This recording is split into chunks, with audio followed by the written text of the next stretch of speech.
মুসলমান ভাইরা আমার, কোন ব্যক্তি যদি আল্লাহ রাব্বুল আলামিনের কাছে ভালো কাজের উসিলা করিয়া ভালো নেক কাজের বদলতে আল্লাহর কাছে দোয়া করে, তাহলে আল্লাহ রাব্বুল আলামিন ওই ব্যক্তির দোয়া কবুল করে নেয়। যেমন বনি ইসরাঈলের 3 ব্যক্তির ঘটনা শুনুন। বনি ইসরাঈলের 3 ব্যক্তি এমন ভাবে একদিন পাহাড়ের গুহার কাছে গেল। বনি ইসরাঈলের 3 ব্যক্তি পাহাড়ের গুহার কাছে চলাফেরা করতেছে। হঠাৎ করে যখন বৃষ্টি এসে গেল, এই বনি ইসরাঈলের 3 ব্যক্তি পাহাড়ের গুহার ভিতরে ঢুকে গেল। হঠাৎ করে আল্লাহ রাব্বুল আলামিনের অর্ডারে একটি উপর থেকে পাথর আইসা ওই গর্তের মুখটা বন্ধ হয়ে গেল। তারা মনে মনে ভাবতেছে, কি অবস্থা হলো, আমরা এখান থেকে কিভাবে বের হব? আর তো মনে হয় বের হতে পারবো না। এখন কি করা যায়, কি করা যায়? 3 জন ব্যক্তি মিলে তারা পরামর্শ করলাম, আল্লাহ রাব্বুল আলামিন এর কাছে আমরা নেক আমলের বদলতে দোয়া করব।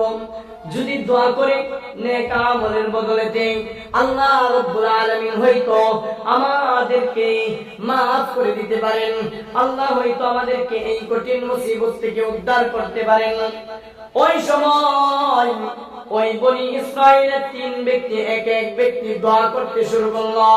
একজন দোয়া করতে লাগলো যে মালিক, আমি ছাগল চড়াইতাম, অনেক দিন হইতো ছাগল চড়ানোর জন্য দূরে কোথাও চলিয়া যাইতাম।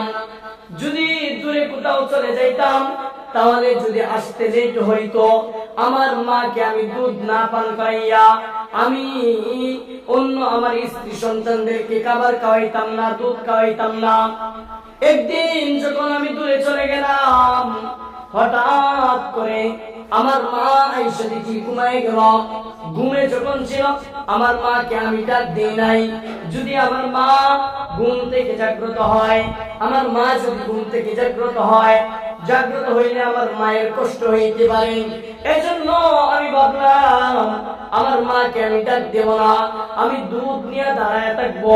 যখন আমার মা ঘুম থেকে জাগ্রত হইবে, ওই সময় আমি কি করব? আমার মায়ের কাছে ওই 1 পেয়ালা দুধ দিব, মা দুধ পান করবে। এমন সময় বিবি আসলো। বিবি আইসা বলতেছে, ও স্বামী, আমার সন্তানরা অনেকক্ষণ যাবত খাই নাই, আমার সন্তানদেরকে আগে দুধটা পান করাও না। ওই ব্যক্তি বলতেছে, না না না, আমার মাকে খানা খাওয়ার আগে আমি কোনদিন অন্য কেউকে খাবার দেই না, আমি নিজেও খাই না, আমার স্ত্রীকেও খাওয়াই না, আমার সন্তানদেরকেও খাবার দেই না, আমি দিতে পারবো না। আমার মা যখন ঘুম থেকে জাগ্রত হবে, আমার মা যখন ঘুম থেকে উঠবে, ওই সময় আমি কি করব? আমার মাকে আগে পান করাবো, এরপরে তোমাদেরকে পান করাবো, আমার সন্তানদেরকে পান করাবো। আল্লাহ রাব্বুল আলামিনের কাছে দোয়া করলো, মাওলা